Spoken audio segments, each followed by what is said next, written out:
Os luditas voltaram e querem agir com tributação de robôs. I'm sorry, what?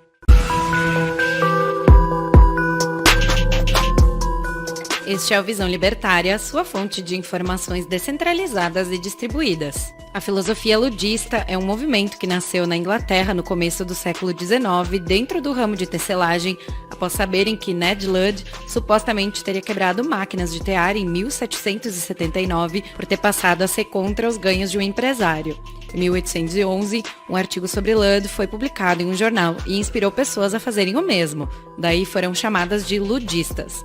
Esses agressores eram pessoas que trabalhavam para empresários ricos, produziam bens caros. Com o passar do tempo, foram perdendo seus empregos, pois a produção desses bens passaram a ser automatizados, mais abundantes e, por consequência, mais baratos. Produtividade não é necessariamente a quantidade de serviços ou produtos manufaturados. É o resultado do cálculo que contempla os custos materiais, logísticos, tributários, financeiros de qualquer tipo e a receita, que é sabida após a relação entre os recebimentos e os custos para fornecer os serviços e produtos. O senhor bovino gadoso, mais bravo da época, descobriu que seu trabalho estava mais caro que o de máquinas e então menos produtivo por conta da relação custo e retorno econômico. Eles se associaram como uma guilda, que eram grupos europeus na Idade Média cujos indivíduos queriam proteção e ajuda profissional, é algo como um sindicato. Geralmente, esses grupos cheios de bovinos gadosos são aliados, como sempre foi e será, a máfia estatal de então.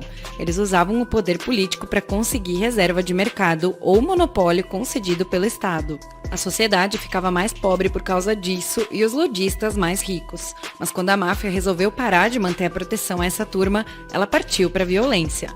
É fácil ver que essa mentalidade existe até hoje. Entretanto, tem um bovino da imprensa norte-americana, o Eduardo Porter, que é colunista de um panfleto de ideias socialistas chamada The New York Times, que defende que não devemos quebrar as máquinas, não devemos lutar contra os robôs, temos que tributá-los. Essa ideia, que indica uma provável aferição desanimadora de QI, surgiu, veja só, do famoso Bill Gates, aquele que levou o Microsoft Windows ao mundo, que ficou bilionário graças ao próprio êxito profissional, sem ajuda de governos, pagando impostos, mas que virou socialista. Agora quer imposto mais alto para super ricos, como uma espécie de síndrome de Estocolmo, e que quer que robôs paguem imposto.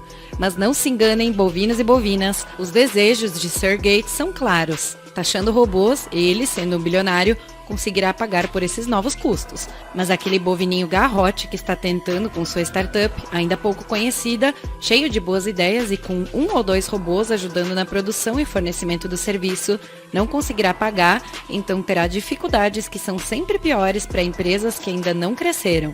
Gates sabe disso. Com mais essa agressão às máquinas, mesmo que seja de softwares, a sua porção de mercado fica garantida. Quando um bilionário socialista clama à máfia para aumentar a extorsão aos habitantes do curral, entenda que certamente tem uma intenção de querer proteger o seu latifúndio. Se trouxermos da ética libertária o argumento contra essa sandice, a discussão sequer poderia começar, pois imposto, não importa a alegação, a justificativa, a promessa, é roubo. Devemos usar a lógica econômica, o apriorismo austríaco para refutar tal proposição. Sempre que for economicamente produtivo substituir um humano por uma máquina, isso é o melhor para ser feito. O custo de mão de obra será reduzido e também pode livrar as pessoas de tarefas arriscadas e que causem danos físicos, ergonômicos, auditivos, psicológicos, etc. E com os anseios das máfias ao redor do mundo de criar sistemas de aposentadoria, que nada mais são que esquemas de pirâmide para enganar trabalhadores, as máfias parasitárias estatais precisam desse dinheiro para financiar suas pirâmides. Isso também serve de estímulo para querer exigir tributação sobre robôs a despeito de causar perda da produtividade. Máfias estatais existem para isso mesmo, para atrasar o progresso e defender seus aliados às custas de você, senhor bovino gadoso, que vai pagar mais caro por um produto que poderia ser mais barato se fosse produzido por um robô. Os ludistas alegam que defendem o trabalhador.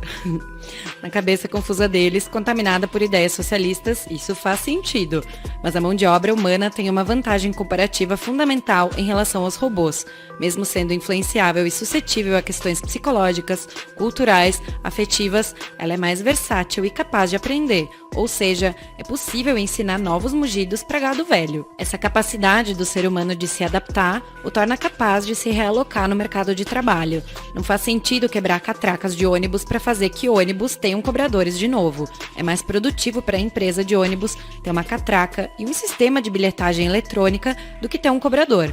E é muito melhor intelectualmente que uma pessoa cumpra tarefas que exercitem mais a mente do que fazer atividades repetitivas e que exigem pouco raciocínio. No artigo citado aqui abaixo, alguns mugidos bastante sinceros do escritor do artigo, que pelo menos transparecem a intenção de ser argumentos. Um deles é indiscutivelmente honesto. A máfia parasitária de Trumplândia precisa do dinheiro. Por querer mais dinheiro para o Estado, dá para ver que esse gado já está pronto para o abate. Deve ser apaixonado pela chicotada no lombo. Deve ter sido bem adestrado no sistema público, gratuito e de qualidade de ensino estatal.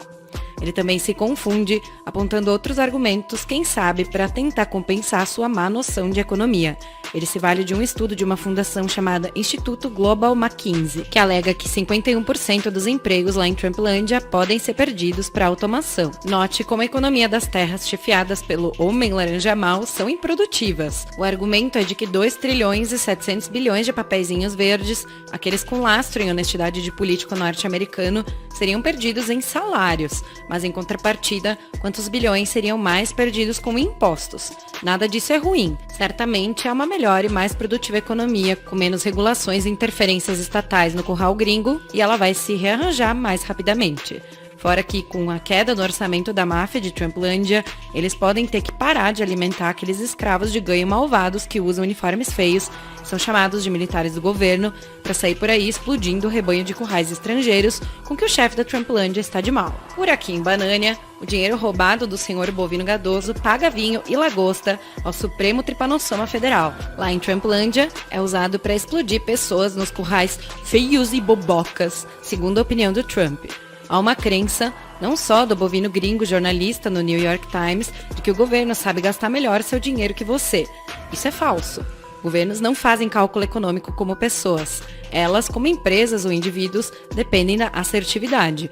Governos pagam pelos erros usando a exploração do esforço das pessoas. Como o economista austríaco Ludwig von Mises já explicou na obra O Cálculo Econômico em uma Comunidade Socialista, é impossível um governo conseguir centralizar recursos e fazer uma boa alocação deles. Ou seja, quem sabe decidir melhor como gastar os papeizinhos coloridos, mesmo que tenham lastro em honestidade de político, ou gastar o dinheiro forte, como as criptomoedas, é apenas e somente você, bovino camarada. E o tal Eduardo Porter continua a mugir. Mas se cair a arrecadação, o governo vai ficar sem ter como prover seus serviços. E também as políticas de welfare state serão prejudicadas. Mas veja, vamos ressaltar, isso não é maldade dele. Esse nosso amigo tá com uma mente infectada pelo Sossa vírus. Ele que ataca, danifica partes do cérebro, afetando o pensamento lógico e o raciocínio a ponto até de fazer a pessoa relativizar a falta de ética para justificar contas da economia. O welfare state nada mais é do que o custo da retórica que o governo usa ao tentar resolver problemas que ele mesmo cria. Com ideias irracionais e demagogas, como taxar a automação, a economia se torna menos produtiva. Isso aumenta os preços dos bens e dos serviços. Aumenta mais a dificuldade das pessoas que já estão mais pobres que a média para comprar o que precisa para viver. Toda tributação em algo se reflete negativamente em todas as partes. Não existe imposto só nos outros. A solução do governo, ao invés de não encher o saco de quem quer produzir, é dificultar mais a vida dos pobres que já têm dificuldades de conseguir trabalho. Não é só por conta de educação e formação intelectual ou técnica ruins. As empresas reagem planejando operar com menos gente para mais produção porque são obrigadas a pagar caro por cada funcionário que precisam ter. Se não fosse o Estado criando dificuldades, não seria necessário ele mesmo ter que vender caridade com dinheiro alheio só para dizer que é bom e que o empresário é mau. Mais adiante, temos a opinião de um economista corroborando a ruminância do Sr. Porter.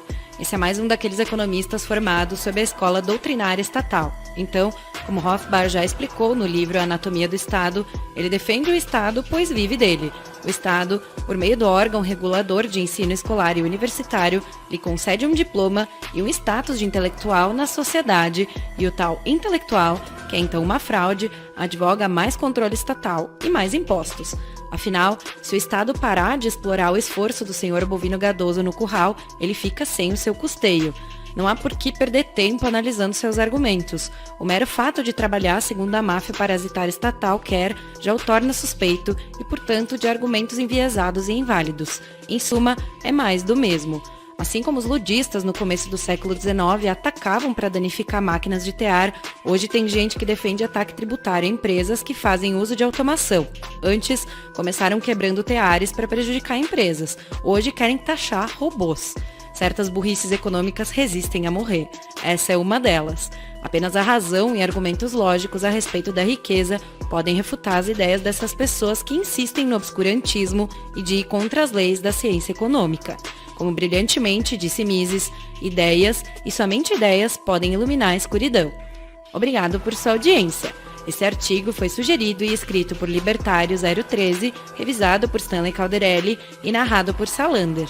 Se você gostou desse vídeo, clique no ícone de curtir abaixo e compartilhe o vídeo em sua rede social. E se você deseja ser notificado de outros vídeos, clique em se inscrever e depois no ícone de campainha. Até a próxima!